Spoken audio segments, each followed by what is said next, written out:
የሰማይ ሕግ የምድር ኑሮ አጣ ማረግ የሚያግባባን ጠፋ በመሆን ዳኛ ፈጣሪን መፍራት ሲወሰን ከኛ ወንድም ወንድሙን ሆነ ገዳይ አልከታለ በገላጋይ እግዚአብሔርን አለመፍራት የተዘራብን ክፉ ድፍረት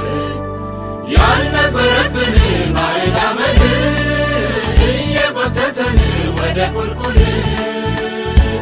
ተወሰደብን መልካም ነገር ሽታችን አለ ምድር ምድር አምላካችን እንደገና በሕዝብ ላይ ቦታ እውቅና